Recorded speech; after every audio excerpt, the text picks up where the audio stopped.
नमस्कार साथियों, मेरा नाम है मनीष भारती और आप देख रहे हैं संस्कृति आईएएस यूट्यूब चैनल। साथियों, आज जिस टॉपिक पर हम बात करने वाले हैं वह आपका जीएस का पेपर 2 है, पॉलिटी और गवर्नेंस। वहाँ से जाकर के जुड़ेगा। अभी जो मानसून सत्र चल रहा है, ठीक है, उसके संदर्भ में कुछ बातें उभर करके आ रही है और वह हमारे विषय वस्तु से जाकर के जुड़ता है, तो हम उन्हीं बिंदुओं पर चर्चा करेंगे। देखिए, राजीव चड्ढा पर सदन में फर्जी हस्ताक्षर करने का आरोप लगा है। ठीक है, अब यहाँ पर मसला जो है विशेषाधिकार हनन की शिकायत का मामला लेकर के उभरा है, तो हम उन सभी पहलुओं को देखेंगे। राजीव चड्ढा जो हैं आम आदमी पार्टी के लीडर हैं, ये हैं, और राज्यसभा के सांसद हैं आम आदमी पार्टी से। अखबार की कटिंग पर अगर आप नज़र डालेंगे तो अखबार भी यही कह रही है कि उन पर जो है फर्जी हस्ताक्षर का मामला आया है और जिसको लेकर के शिकायत की गई है। ये सब संदर्भ जो अभी उभर कर के सामने आया है। आप जानते हैं कि अभी जो है national capital territory of Delhi amendment bill आया था, जिस पर चर्चा चल रही थी और उसी दौरान ये सब चीज़ें उभर करके आई है। तो इसको डिटेल से समझ लेते हैं और यह फिर जानेंगे कि हमारे लिए क्या उपयोगी इसमें है यूपीएससी के नज़रिए से, उसे भी हम समझ लेंगे। ठीक है, अब यहाँ से चर्चा की शुरुआत करते हैं। प्रमुख बिंदु क्या है, देखिए, राज्यसभा में दिल्ली सर्विस विधेयक पारित हो गया। पहले लोकसभा में पारित हुआ था, उसके बाद बिल को राज्यसभा भेजा गया और बिल वहां पर राज्यसभा से भी पारित हो चुका है। कौन सा बिल? दिल्ली सर्विस विधेयक। दिल्ली सर्विस विधेयक क्या है कि यहाँ पर अब एलजी को ये पावर मिल जाएगा किसकी? ट्रांसफर एंड पोस्टिंग की। जो अधिकारी होते हैं, ठीक है, ग्रुप ए सर्विस की और डेनिम सर्विस की, उनके ट्रांसफर और पोस्टिंग की पावर एलजी को दे दिया जाएगा। ठीक है, आप जानते हैं, इस पर एक वीडियो में पहले भी बना चुका हूं। तो इसी बिल को लेकर के बातें चल रही थी और उसी दरमियान ये सब मामला उभर के सामने आता है। राज्यसभा की घटना है। अब यहाँ पर आम आदमी पार्टी के लीडर हैं राज्यसभा सांसद राजीव चड्ढा जी। इन पर यह आरोप लगा है कि ये 5 राज्यसभा सांसदों का फर्जी हस्ताक्षर कराए हैं। ठीक है, या इन्होंने किया है। अभी बातें जांच चल रही है, उभर करके सामने आएगा। और यहाँ पर फिर बातें कर ली गई कि विशेषाधिकार हनन की शिकायत फिर इन 5 सांसदों के द्वारा किया गया है। अब हमारे लिए यहीं से जरूरी मसला उभर करके सामने आएगा कि विशेषाधिकार हनन क्या होता है। सांसदों के नज़रिए से हम देखेंगे, व्यक्तिगत विशेषाधिकार को भी हम देखेंगे और सामूहिक विशेषाधिकार को भी हम देख लेंगे। संविधान इसके संदर्भ में क्या कहता है, हम इस पर भी चर्चा करेंगे, तो आप बने रहिए।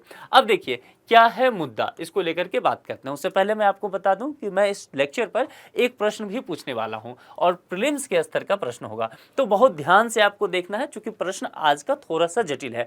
और यदि आज के प्रश्न का आप समाधान ढूंढ ले जाते हैं तो इसका मतलब आप ये समझ लीजिएगा कि आपकी पॉलिटी की समझ जो है अब बेहतर होने लग गई है। ठीक है, तो करंट अफेयर से जोड़ के पढ़िए और जो संसदीय विशेषाधिकार की बातें की गई है उन सब चीज़ों को लेकर के हम चलेंगे। देखिए, राजीव चड्ढा विधेयक को सिलेक्टिव कमेटी के पास भेजना चाहते थे। जो विधेयक अभी दिल्ली सर्विसेज बिल जो आया था उसको चाह रहे थे ये कि सिलेक्टिव कमेटी के पास भेजा जाए उस प्रस्ताव को, और उस प्रस्ताव को पारित कराने के लिए 5 सांसदों का इन्होंने नाम दिया। जब इन 5 सांसदों को पता चला कि मेरा नाम दिया गया है, मेरा हस्ताक्षर दिया गया है, तो ये चकित रह गए ये पांचों। इन्होंने कहा, भाई हमने तो हस्ताक्षर किए ही नहीं है, ना हमसे इस पर जानकारी ली गई है, ना हमारी बातचीत हुई है, फिर हमारे नाम का इस्तेमाल ये कैसे कर सकते हैं, यह बातें की गई है।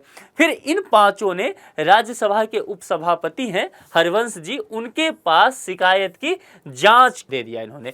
फिर ये पांचों जो हैं पहुंच गए राज्यसभा के उपसभापति जो हैं हरिवंश जी, उनके पास, और इन्होंने कहा कि ऐसा है कि हमारे नाम का गलत इस्तेमाल किया गया है, हमारी जानकारी में ये बातें नहीं है, हम इस प्रस्ताव के समर्थक भी नहीं हैं, लेकिन हमारा हस्ताक्षर फर्जी रूप से कराया गया है, तो हम आपसे शिकायत करते हैं। इन्होंने शिकायत दर्ज कर लिया और फिर जांच के आदेश दे दिए गए हैं।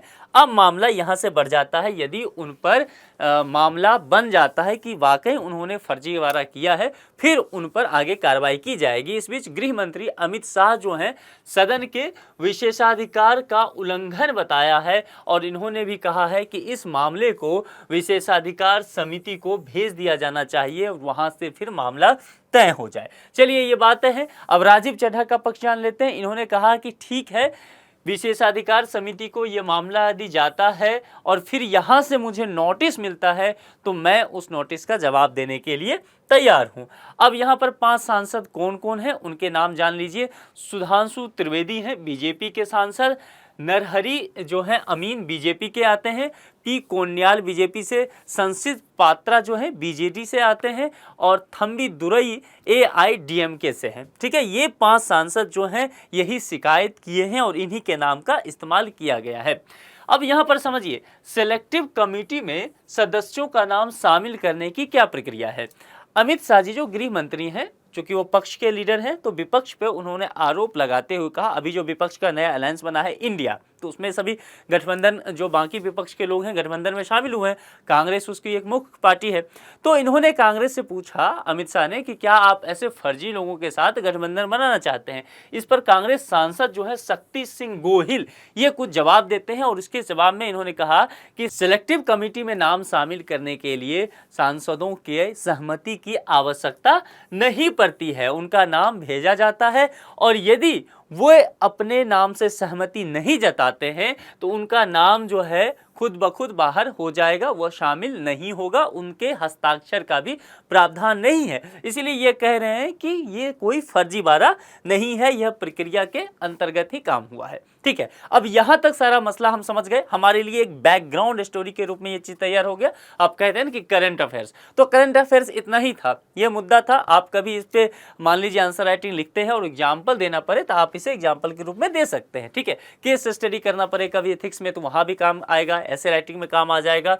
अब यहाँ से हम चलते हैं अपने पॉलिटी के सेगमेंट पे, फिर हमारे लिए जरूरी क्या क्या मुद्दा हो जाएगा। जैसे कि एक मामला आया कि विशेषाधिकार प्रस्ताव की बात की गई। ठीक है, तो विशेषाधिकार प्रस्ताव क्या है, सबसे पहले हम इस मसले को समझ लेते हैं। देखिए, संसद में क्या होता है ना कि कामकाज के संचालन के लिए संसद सदस्यों को कुछ अधिकार दिया जाता है ताकि वो संसद के कामकाज को निर्बाध रूप से चला सके। ठीक है, इसीलिए कुछ कहते हैं कि विशेष अधिकार। अब यह शब्द पे देखिए, विशेषाधिकार यानी कि कुछ विशेष अधिकार जो आम नागरिकों को, हमें आपको नहीं प्राप्त है।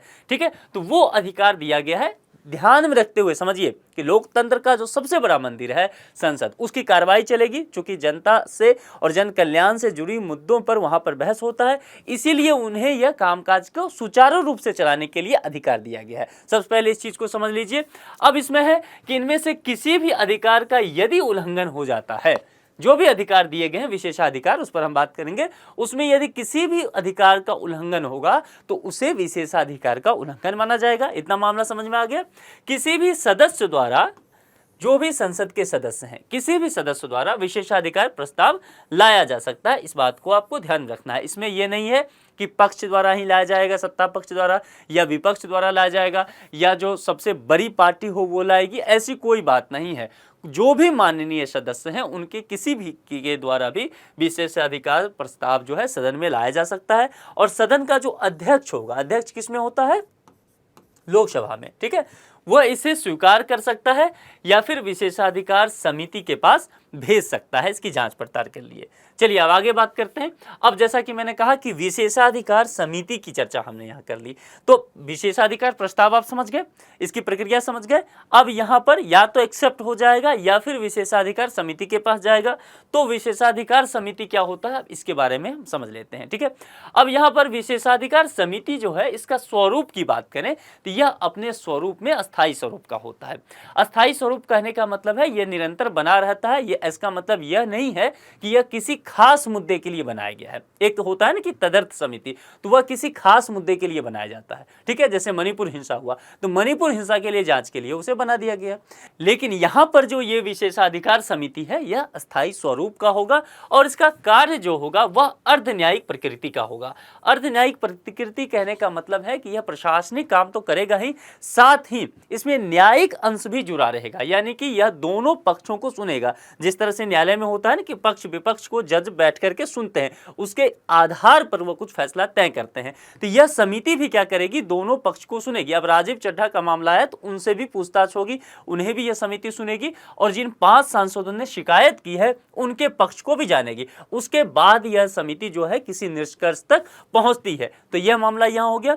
अब यहां समझिए कि लोकसभा की विशेषाधिकार समिति समिति जो है उसमें कुछ सदस्यों की संख्या तय की गई है, राज्यसभा में भी कुछ सदस्यों की संख्या तय की गई है और ये फिक्स होता है। तो लोकसभा में जो विशेषाधिकार समिति की संख्या होगी वह 15 होगा और राज्यसभा में जो विशेषाधिकार समिति की संख्या होती है वह 10 होता है। ठीक है, और यह जो होता है सदन के अध्यक्ष के द्वारा नामित किया जाता है, अध्यक्ष या सभापति। अध्यक्ष मतलब हो गया जो लोकसभा के अध्यक्ष होंगे और सभापति कहने का तात्पर्य क्या है कि राज्यसभा के अपर हाउस की बात की गई है ना। अपर हाउस यानी कि राज्यसभा को वरिष्ठों का भी सदन कहा जाता है। ठीक है, तो अध्यक्ष या सभापति द्वारा संदर्भित विशेषाधिकार के उल्लंघन से जुड़े प्रत्येक प्रश्न की यह जांच करता है और अपनी रिपोर्ट जो है फिर उचित सिफारिशों के साथ यह सबमिट करता है, उस पर फिर आगे की कार्रवाई होती है।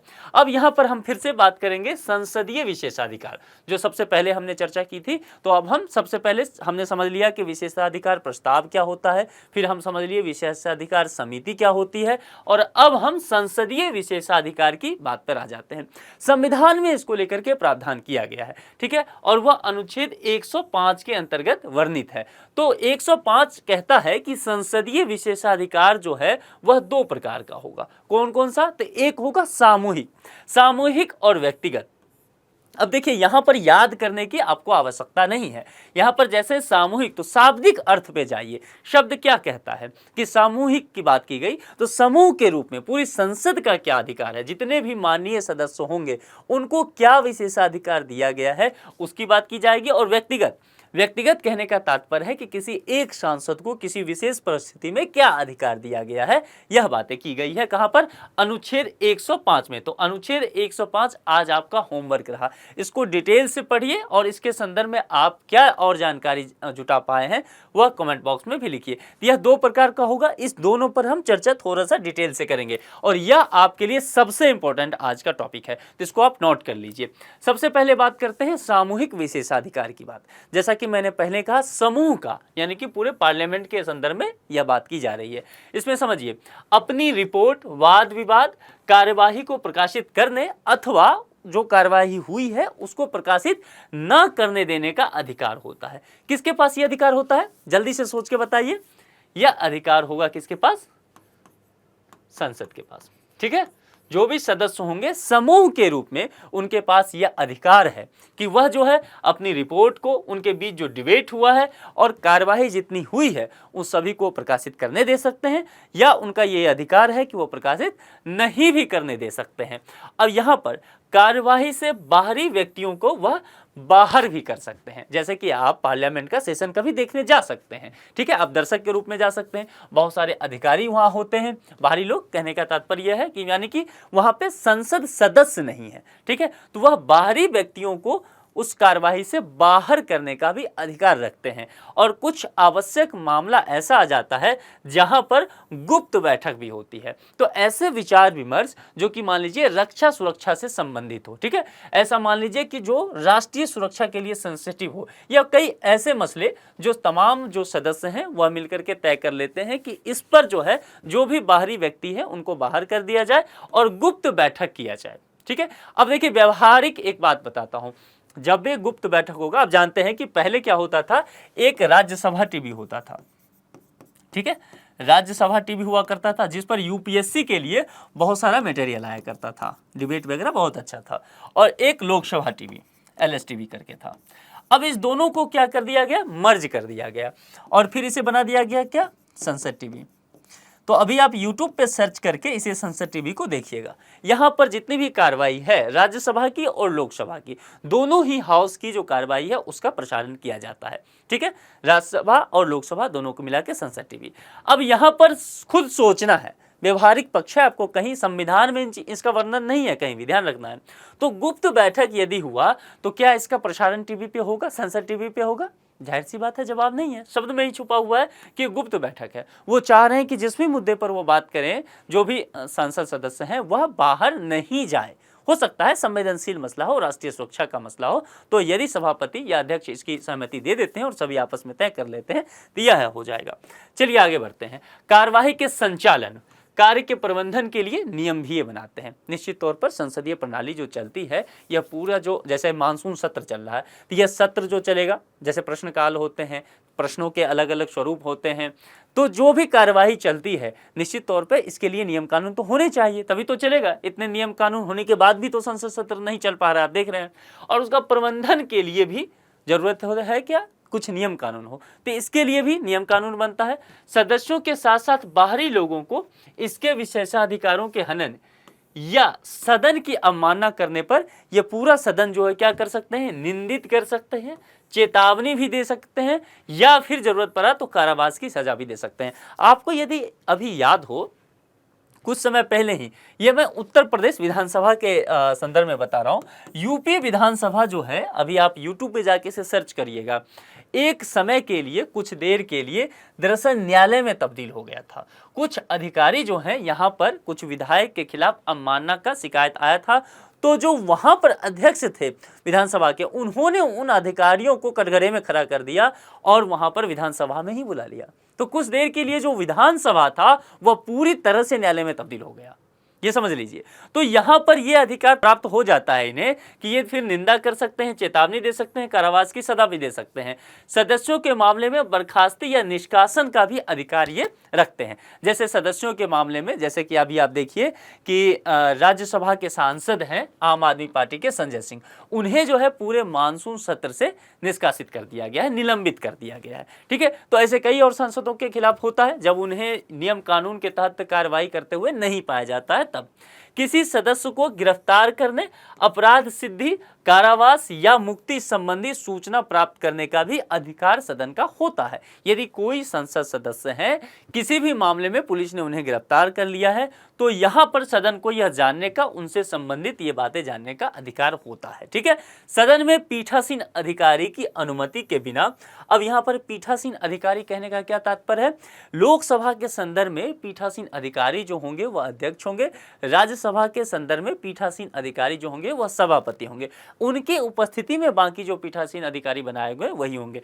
ठीक है, अब यहां पर समझ लीजिए, यानी कि पीठासीन अधिकारी की जो पीठ पे आसीन है, पीठ मतलब वो जो एक फ्लोर कहते हैं, जिस कुर्सी पे वो बैठते हैं, आप कार्रवाई देखते होंगे राज्यसभा लोकसभा के, तो वो शब्दों पे जाइए, देखिए पॉलिटी का बहुत सारा चीज, बहुत सारा कॉन्सेप्ट जो है, आप यदि शब्द को सही से समझ जाएंगे तो वहीं पे क्लियर हो जाएगा, फिर आपको बहुत ज्यादा परेशान होने की जरूरत नहीं है। तो पीठासीन अधिकारी की अनुमति के बिना कोई व्यक्ति सदस्य हो या बाहरी हो, उसे गिरफ्तार भी नहीं किया जा सकता है, ना ही कोई कानूनी कार्रवाई भी की जा सकती है। और कानूनी कार्रवाई में सिविल और आपराधिक दोनों ही मामले शामिल होते हैं। अब यहाँ पर हमने यहाँ सामूहिक विशेषाधिकार को देख लिया, अब हम व्यक्तिगत विशेषाधिकार की बात करते हैं। और व्यक्तिगत विशेषाधिकार थोड़ा चर्चा में भी अधिक बना रहता है मीडिया में, इसलिए इसे ध्यान से देख लीजिए। संसद सदस्यों को संसद की कार्रवाई के दौरान, संसद सत्र के शुरू होने से 40 दिन पूर्व और संसद सत्र समाप्त होने के 40 दिन बाद तक गिरफ्तार नहीं किया जा सकता है, ये ध्यान आपको रखना है। यानी कि जैसे अभी मानसून सत्र शुरू हुआ, उदाहरण के तौर पे देखिए, तो मानसून सत्र शुरू हुआ, तो मानसून सत्र से 40 दिन पहले, ठीक है, 40 डेज पहले हो गया, और 40 दिन बाद तक जो भी संसद सदस्य हैं उन्हें गिरफ्तार नहीं किया जाता है। अब इसका व्यवहारिक पक्ष क्या है, देखिए, गिरफ्तार नहीं किया जा सकता है, इसका मतलब यह है कि ऐसा ना हो कि कोई संसद सदस्य है, मानसून सत्र चल रहा हो, अभी चूंकि हम मानसून सत्र का उदाहरण लिए, हो सकता है बजट सत्र भी इसमें रख लें, और उन पर कोई मामला दर्ज हो गया हो, और संभव है ऐसा, जो भी सत्ता पक्ष है, मान लीजिए ऐसा कि किसी भी कारणवश से उन्हें फंसाते हुए और अरेस्ट करवा दे, जेल में भिजवा दे, तो वो जरूरी मुद्दा जो सत्र के समक्ष रखना चाहते थे, सत्र में आकर के सदन के समक्ष, वो रख ही नहीं पाएंगे। तो एक तरह से कह सकते हैं कि उन्हें जो है एक सेफ गार्ड दिया गया है, सत्र से 40 दिन पहले और 40 दिन बाद तक उन्हें गिरफ्तार नहीं किया जा सकता है। हालांकि इसमें एक पेच है, और पेच क्या है कि यह जो होगा वह नागरिक मुकदमों में होगा, सिविल केसेस जो होगा उसमें, जो आपराधिक केसेज होगा उसके तहत यह मामला नहीं होगा, उसमें फिर ऐसा आता है तो गिरफ्तारी हो जाएगी। ठीक है, और संसद में उन्हें भाषण देने की स्वतंत्रता है, यानी कि वो बोल सकते हैं, अपनी बात जो है पटल के समक्ष रख सकते हैं। आपको मैं उदाहरण से बताऊं तो आपने ऐसा मीडिया में सुना होगा कि कांग्रेस पार्टी के लीडर हैं राहुल गांधी, वो कई बार अपने कई भाषण में बोले भी हैं कि संसद में जब वो भाषण देना शुरू करते हैं तो उनका माइक ऑफ कर दिया जाता है, आपने सुना होगा, ताकि आवाज ना जाए। तो कहने का उनका यही इशारा होता है कि संसद में भाषण देने की स्वतंत्रता है तो फिर मुझे क्यों रोका जाता है। आरोप सही है या गलत है, हमें वहां नहीं जाना है, हमें अपने उदाहरण से मतलब है ताकि हम इस चीज को समझ जाएं। कोई सदस्य जो है संसद या इसकी समिति में दिए गए वक्तव्य या मत के लिए किसी भी न्यायालय में किसी भी कार्रवाई के लिए जिम्मेदार नहीं है। ठीक है, ये जो संसद भवन है, चाहे वो लोकसभा हो चाहे राज्यसभा, इसके अंतर्गत कोई भी संसद सदस्य जो हैं कुछ भी बयान देते हैं, कुछ भी बोलते हैं, कुछ भी भाषण देते हैं, इसके लिए इन्हें न्यायालय नहीं जाना पड़ेगा, आप इन पे केस नहीं कर सकते हैं। मतलब जब ये सदन के बाहर हैं, कुछ इस तरह की बातें करते हैं तो निश्चित तौर पर इन पे मुकदमा आप कर सकते हैं। लेकिन अंदर यदि कुछ भी इन्होंने बोला है आपत्तिजनक बातें, तो क्या होगा, वह रिकॉर्ड में बस शामिल नहीं किया जाएगा। जो सेशन का रिकॉर्ड होता है उसमें शामिल नहीं किया जाता है। पीठासीन अधिकारी बता देते हैं कि इसे रिकॉर्ड में शामिल ना किया जाए। बहुत ऐसी बातें हैं तो जो पीठासीन अधिकारी हैं वही सजा देते हैं। संभव है वो निलंबित कर दे, 2 दिन 4 दिन 2-4 सत्र के लिए या पूरा सेशन के लिए कर दें। ठीक है, ये हो सकता है। लेकिन इन्हें ये नहीं हो सकता कि हाईकोर्ट बुला लिया, सुप्रीम कोर्ट बुला लें कि आप ऐसा क्यों कर रहे हैं। नहीं, ये किसी भी न्यायालय के समक्ष अपने द्वारा कहे गए, सदन के अंदर कहे गए बातों के लिए जिम्मेदार नहीं होते, यह ध्यान रखना है। और यहां पर फिर एक बात की गई है, न्याय निर्णयन सेवा से मुक्त। न्याय निर्णयन सेवा कहने का मतलब होता है कि सत्र में होने के दौरान किसी भी न्यायालय में प्रमाण प्रस्तुत करने या उपस्थिति होने से वो मना कर देते हैं। कोई केस उन पे चल रहा हो और वो सत्र के दौरान है तो वो उस वक्त मना कर सकते हैं कि मैं सत्र में हूं। तो ये क्या है, व्यक्तिगत विशेषाधिकार दिया गया है उन्हें। ठीक है, अब इन सब चीजों का डिबेट एक निष्कर्ष रूप में समझिए।